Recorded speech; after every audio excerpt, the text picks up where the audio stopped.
I'm going to ask you this in a slightly different way. When you were a young kid in the business, I'm sure a lot of old timers were criticizing you for doing too much. You know what I mean? You know, you were fairly high Yes. flyers, you were doing hurricane runners and all that kind of thing.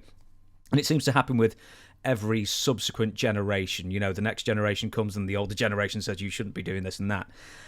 I got you. But these days, I'm sure, you know, back in the 80s, and you couldn't have envisioned the stuff that some of the wrestlers are doing now as far as like high flying and acrobatics and that kind of Yes. thing. But with that in mind, knowing that every generation sort of disapproves of the generation that follows it, with bearing that in mind, what do you think the generation of wrestlers today are doing right? What do you think they're doing wrong? And what's the best advice you would give a younger wrestler listening to this now? Well, understand this right here. You know, you really have only like four major wrestling organizations. You know, WWE, AEW, NWA, and Impact. Uh, and when you're on TV, but see, the other 90% are out on the independent circuit trying to make it. And see, I get it. I work with young guys. I have, matter of fact, I'm going to plug this right now while I'm here. Mm-hmm. Matter of fact, you can go on YouTube, American time on Eastern at 5:05 every Sunday, live from the School of Morton. I have people that want to break into business. But you got to understand it's a wrestling school. So maybe it might not be the best thing in the world. It's a wrestling school. That's where you're learning at. And what I do is I teach how to do TV. And for instance, I'm going to tell you how bad that business has changed. When I first broke into business in Memphis, you know, you only had like 5 matches. Your first 3 matches underneath, then you had a tag match, and then you had the main event. I remember being the first and second matches, and it ain't the part about me slowing down. And I'll get to that here in a minute too. But, you know, I remember I went out and I drop kicked. In my match, I drop kicked somebody. When I come back, they grab me. Said, "You're in the first match. Just work an arm. That's all you do. No fist, no nothing." And then I and I see the guys, especially they start their match off throwing fist.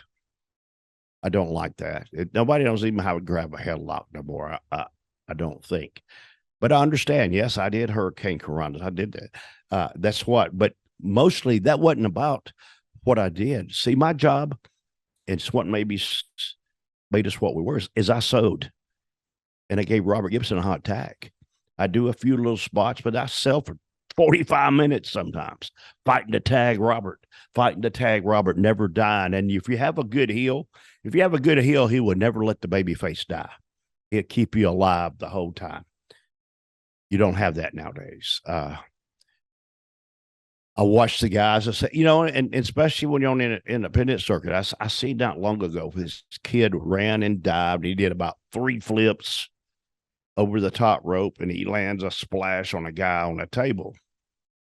Okay, that's cool. That's good to see.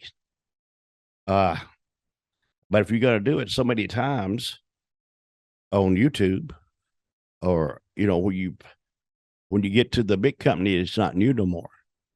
You see what I'm saying? Mm-hmm.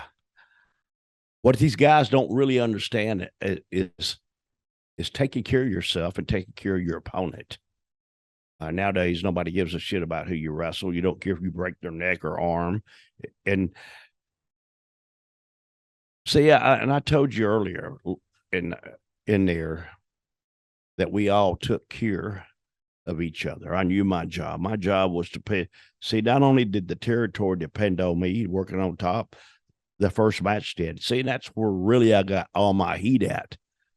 I was, you know, because it wasn't paying the boys. It was keeping the money. And we out there working our asses off doing this. But to get back to the young people or our business, you know, yes, some of it's great. But I've seen a lot of kids. You ever notice you see somebody on YouTube that did something great, then you don't see them no more. You know why? It's because they hurt. I got that's my dog over there, and they don't really understand. and this is what I wanted to tell you. I'm back up here. Okay. It's the younger guys in our business, and ain't the part about that. It's they don't know. I'm on the road all the time, and I'm trying to work with this younger generation, but they don't understand our business. They just don't understand it. They think that now it's just to do a high spot. Let's do a high spot here. You ever notice? You ever watch some of the matches and the bell rings and nobody starts hitting the ropes? Mm-hmm. What the fuck? What are you establishing? What kind of story are you on? But the young generation, yes, it's high flying and it's all that stuff. But you stop and look right here, and I tell the heels a lot when I'm on the road, and then they look at me like I got a turd on my fucking head. Is I say, listen, guys, quit giving these guys these big moves because you keep covering them, they keep kicking out. It's making you look like you're a fucking deadbeat. You don't understand what I'm saying to you. And then the baby face beats you with a small package. Jesus Christ. And I always try to tell a story. Like your opponent, I'm an agent in a couple of stores. What, should I go out and eat this guy up? I said, what are you asking me that for? I mean, if you go out there and you make your opponent, if you make him somebody, well, when the match is over, you beat somebody. It's only the way that you tell your story. And the younger generation, with all their high flyings and all they're doing, if they would learn how to tell a story to do that high spot, to do that high flying spot, it'd be great.